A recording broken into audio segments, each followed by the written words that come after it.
All right, so we've been talking about diabetes mellitus, where we are saying in diabetes mellitus, there is abnormal regulation of glucose in the body.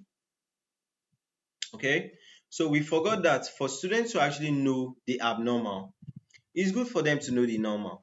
All right, so in this lecture, we'll take time and talk about the normal glucose and normal fat regulation as related to what diabetes mellitus, which is basically the abnormal regulation of these things. Okay. So normal glucose and fat regulation as related to diabetes mellitus. So looking at this picture very well, you can see that what insulin is what actually acts on probably fat cells, okay, and make fat cells to take glucose from the blood. Insulin also acts on yeah. Insulin is actually involved in what? Glucose metabolism and usage of glucose. You get? That's just a summary. So plasma glucose is normally regulated and maintained within a narrow range. Now, this is essential for ensuring that a continuous supply of glucose to the central nervous system is ensured. Right? So the brain has little capacity to store energy in form of glycogen or triglyceride, and hence the brain always depends on the liver for a constant supply of glucose to generate ATP.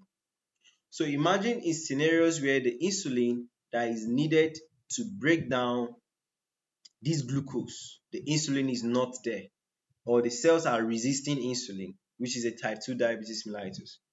That means the brain will be starved of what? Energy. You get?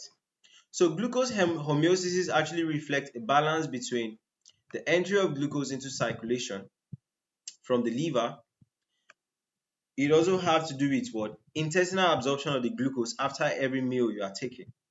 They also have to do with the uptake of this glucose by peripheral tissues, especially skeletal muscles and the brain, okay? So insulin is actually the primary regulator of glucose metabolism, and the storage of this glucose is what? Is secret, okay, sorry. Okay. That's the insulin is stored and secreted by the pancreatic beta cells. Sorry, I got that wrong.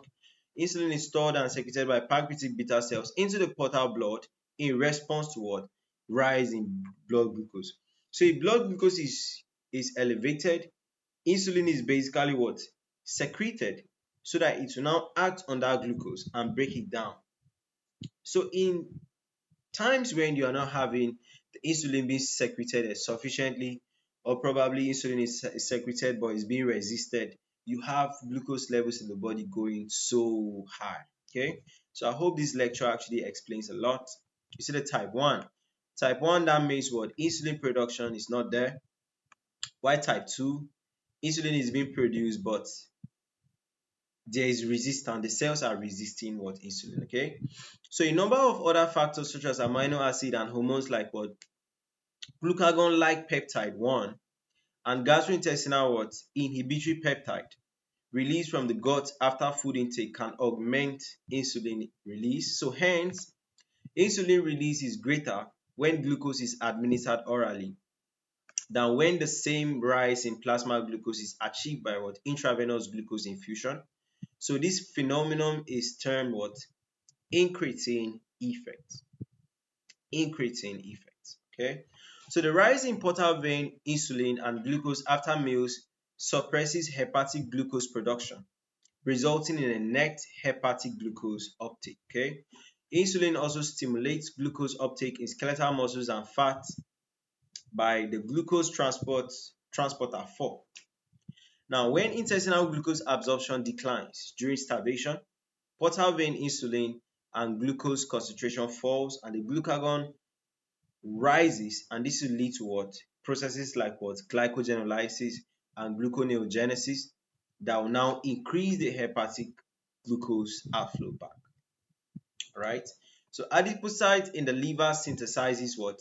Triglyceride from free fatty acid and glycerol. So insulin is the major regulator of what? Fatty acid metabolism and lipogenesis. So in the fasting state, low insulin levels will now promote what is known as what? Lipolysis. Okay. So that's the normal regulation. Normal glucose and fat regulation as related to what? Diabetes mellitus.